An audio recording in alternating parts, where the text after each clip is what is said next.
Wednesday. Wet day. It's been pretty much raining on and off all day today, which has made the prospects of doing outside stuff less desirable. But it's nice here. And we'll be taking a look at Cutlass Amber Lager from Heavy Seas. This was another installment from Tardisius. See, we got a professional brew review channel here. We show you the cap.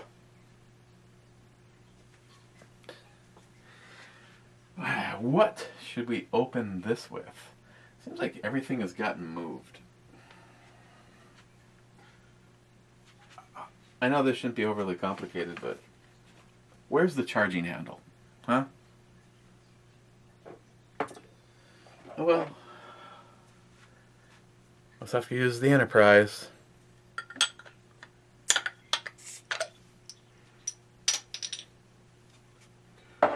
Enterprise to the rescue. Yeah, we actually had snow in some areas yesterday. Up north of us, up on the Iron Range, eh? They had snow up there, and I believe there's snow in the forecast. Nothing like the Dakotas, though. I guess they had a full-blown shitstorm going on up there. Yeah. Another successful pour. Okay, well, it's got plenty of carbonation, and it has a little bit of an amber hue to it.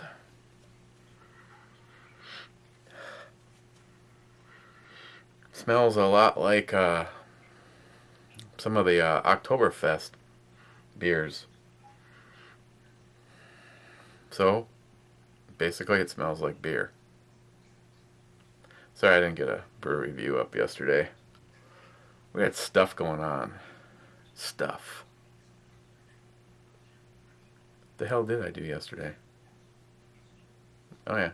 Had my last INR Pro Time blood draw to see how the blood thinners are doing in my system, because I was only supposed to take them for 6 months, and 6 months will be out on the day I will be back in the cities after going to the Sniper's Hide sniper competition out in Colorado. I'm only going for the marijuana.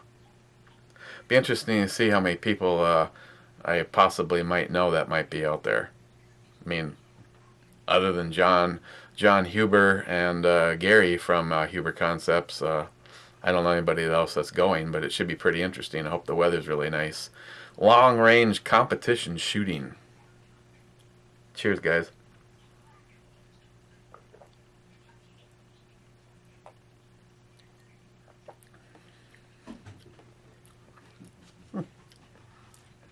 Has a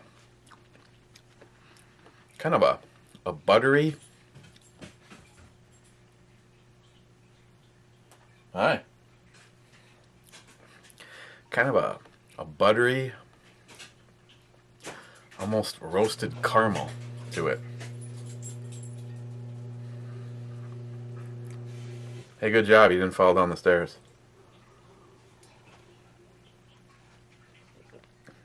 Oh, I'm sorry. I took your little pop-up chair that you would sit and peruse the brew reviews in. What the heck are you doing? It's a tough life she has. You know, it's kind of like Chuck without a thumb.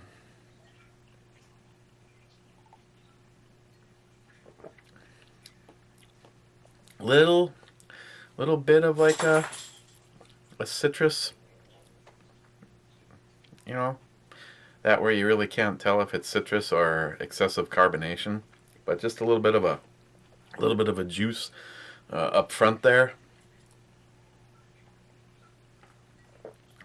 Has a like a light medium, or medium light, light medium mouthfeel.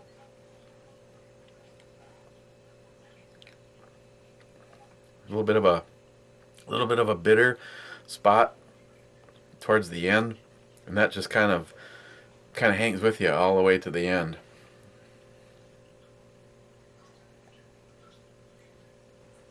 This one did not have an alcohol percentage. Well, no, it did. I lied. I know, Chuck. I lie all the time. Hey, you. 5.4%.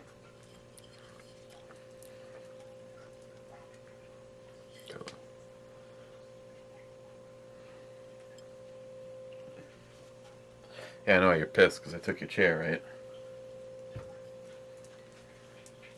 Huh? You want to say hi? Okay.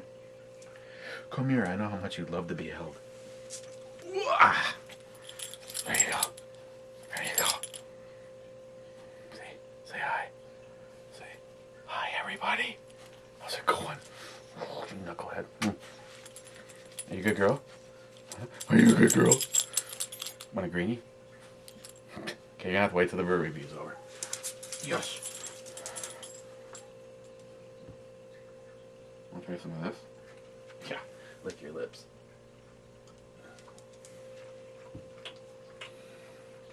You want more? I know I'm not using the nice bowl that Johnny got you. Johnny? Johnny Watson?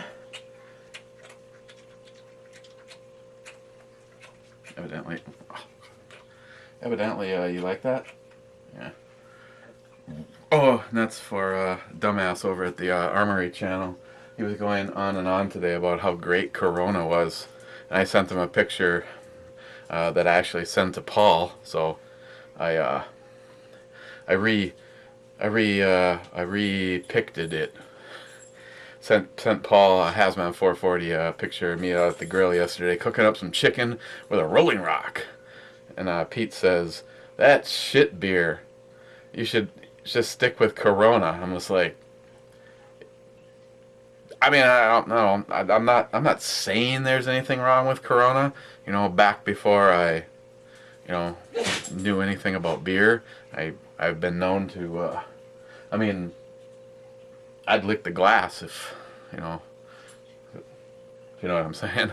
But yeah, if you can so divide the line there that Rolling Rock is shit and Corona is awesome, then I told him, I said, that's just I mean, as far as a brew review there from Pete at the Armory channel, he might as well just pull up in his little yellow bus. You pour the beer right on the window. You know what I mean? Yeah, it's kind of tasty. Well, not kind of tasty. It is. I like that buttery, almost buttery nut.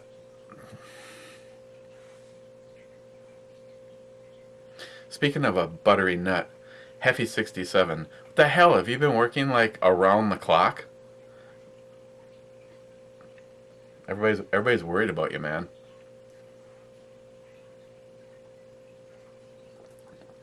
I'm sure he has to work his ass off to keep his wife and the financial means that she's accustomed to before she married you.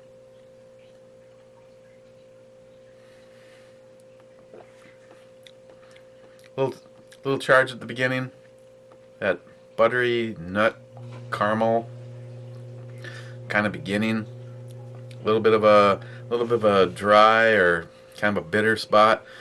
The 3/4 point, and it just kind of finishes like that.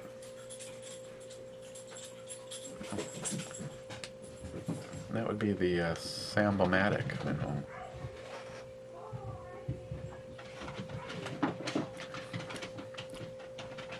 Yeah.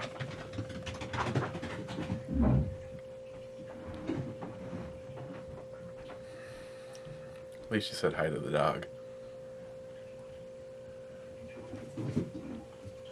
So I put this on the E scale. be bad as a daily drinker. Would I necessarily get it again? I I don't know. I mean, it's tasty, but there's a lot of things out there. But if you're a big fan of a lager, I would, if you see this, give it a try. Alcohol, it's only 5.4%, so it's not like there's a oodles of it or anything like that. On the E scale, I'd give this a 7. And thank you, Tardisius.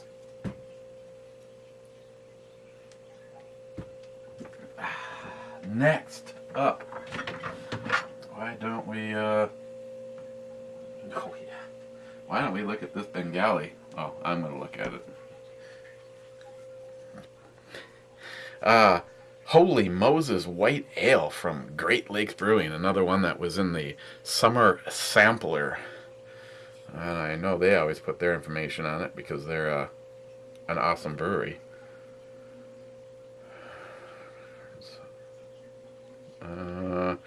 5.4% seems to be a trend. You got the Moses separating the sea, and I know that's land in the background, but it almost looks like a cruise ship. So I'll take a look at this tomorrow. Otherwise, by now, the video's up. You saw that the, I know, someone like Chuck who actually has to do a daily update for God. You know, he's omnipotent and he senses everything. You know, okay, fine, you know, maybe this one particular time, you know, if you were as clever as Chuck, you figure out that, you know, we're trying to help Jim, who boobed 308, and, you know, he's been doing what he needs to, health-wise, to get better. And I know the medical bills just stack up. Been there, done that, and just wanted to, you know, we wanted to do something. You know, the group wanted to do something nice because, you know, he always seems to go from having this many guns to having this many guns to having this many guns to having this many guns because, you know, if something happens in his family, he's the one that always steps up and does what he needs to, and he's a good guy, so. That's why we wanted to do that for him. But we know we still got some stuff in the makes. I think this next one could be kind of fun, taking it in a little bit different direction.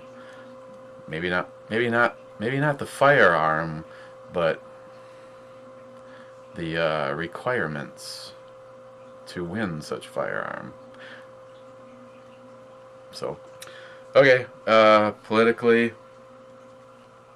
I don't know. It's actually refreshing to see that a lot of even the libtard media is starting to, I think, have some serious second thoughts about Hillary, which is a pretty wise move, if you ask me. I mean, personally speaking, there's only one candidate.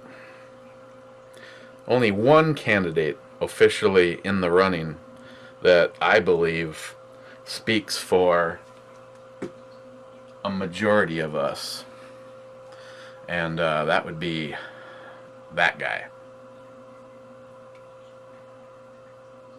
That's right. The one, the only Hornet Fixer. Hornet Fixer for president. Oh, man, that's just such good stuff. Okay, guys. Scheme of things. Want to recap again if any of you are looking for high-end AR-10, AR-15 parts. Make sure to always check out JP Enterprise. I guess I talked to my buddy Ben there today, and he said people have actually called and have been getting you know, some parts and stuff, and because they say that I sent them, he's been trying to work out the best possible deal for them. And the same goes for my other buddy Ben at, that's funny, Ben and Ben. Ben Zimmerman and Ben, oh man, oh man. Ben at Optics Planet. I know he's a good guy. As a matter of fact, I just remembered he sent me an email and I need to touch base with him. So anything Optics Planet has, he definitely is doing the best that he can. And then John over at Odinworks.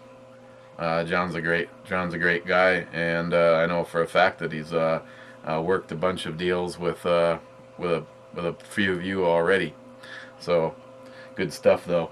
I'm considering the next thing I might make for myself might be because I got my close quarters combat AR, but after doing the one for Sam and the one for Jim, I really like the I tell you, that Nikon M223, especially in the 4-16,